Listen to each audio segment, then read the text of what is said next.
Welcome to our forum. We'll begin this forum with chapter 12 of Revelation and begin with verse 1. But first, I would like to introduce our guest commentators. Our first guest, David Guzik.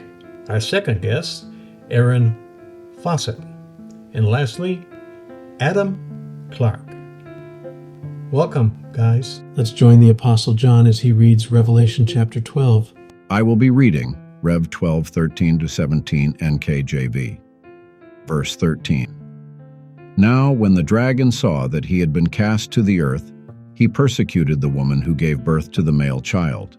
Verse 14. But the woman was given 2 wings of a great eagle, that she might fly into the wilderness to her place, where she is nourished for a time and times and half a time from the presence of the serpent. Verse 15. So the serpent spewed water out of his mouth like a flood after the woman, that he might cause her to be carried away by the flood. Verse 16.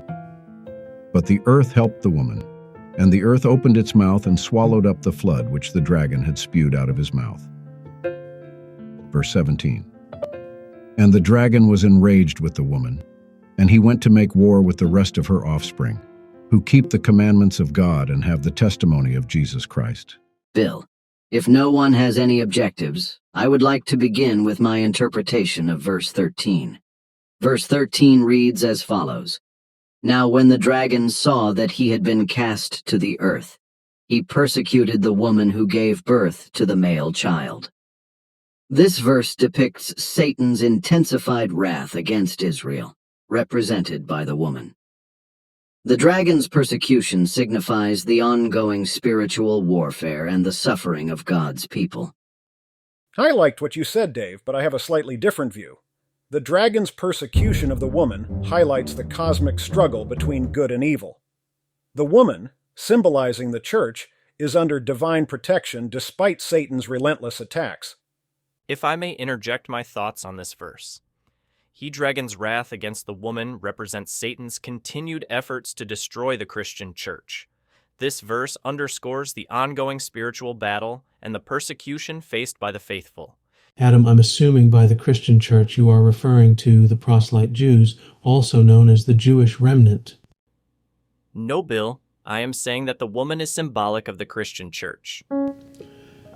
Thanks, guys. All three of you agree that the verse depicts Satan's intensified wrath and persecution against the faithful, represented by the woman.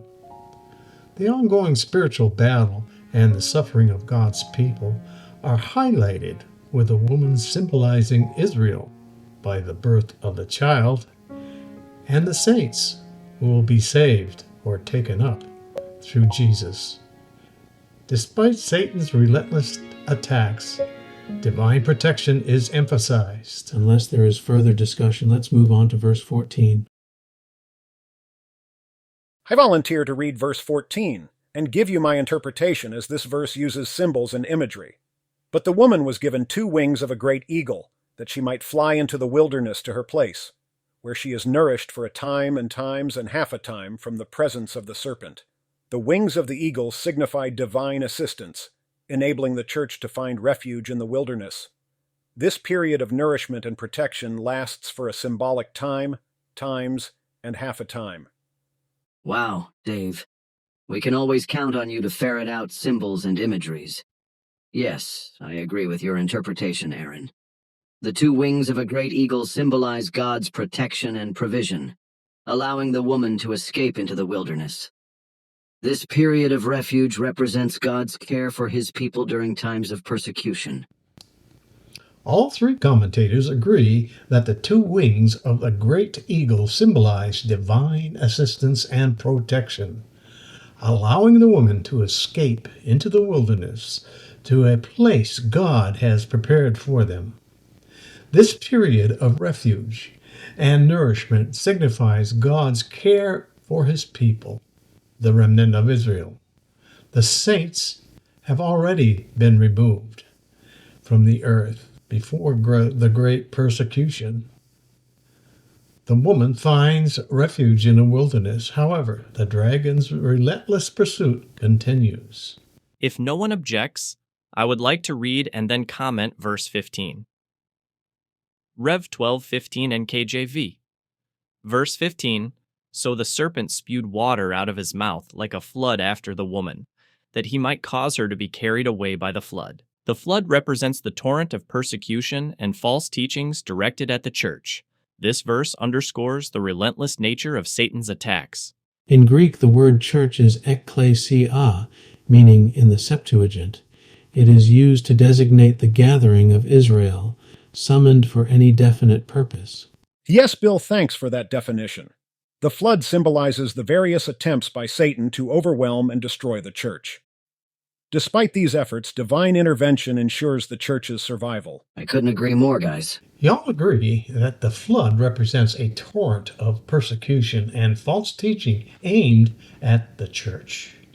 Satan's intent is to overwhelm and destroy God's people, but divine intervention ensures the church's survival. Revelation 12:15. And the earth helped the woman, and the earth opened her mouth, and swallowed up the flood, which the dragon cast out of his mouth. The earth's intervention signifies divine providence, protecting the church from destruction. This malicious act ensures the survival of God's people and highlights the ultimate failure of Satan's efforts. And the dragon was enraged with the woman, and he went to make war with the rest of her offspring, who keep the commandments of God and have the testimony of Jesus Christ. Guys, allow me to kick the discussion of verse 17 off. This verse highlights Satan's intensified wrath against the people of God. The remnant of her seed refers to believers who keep God's commandments and hold the testimony of Jesus Christ. This signifies the ongoing spiritual warfare and persecution faced by the faithful. Excellent interpretation, Dave. However, I have just a couple of points I think are significant. Satan's anger and his efforts to persecute the faithful are depicted here. The remnant of her seed refers to the faithful believers who adhere to God's commandments and maintain their testimony of Jesus. This verse highlights the distinction between the woman, representing the church, and her offspring, indicating that Satan's persecution is directed at the faithful remnant. I agree with these most accurate interpretations. I want to add that this underscores the ongoing spiritual battle and the persecution faced by the faithful. Thank you, gentlemen. It's been a most interesting forum today. But unfortunately, we have run out of time. And so I would say farewell for now, and God bless. And I sure hope all those who are watching this film clip will be able to join us in person next Sunday, 9:30 a.m., Fellowship Bible Church, Middleburg, Florida. Until then, God bless you and yours.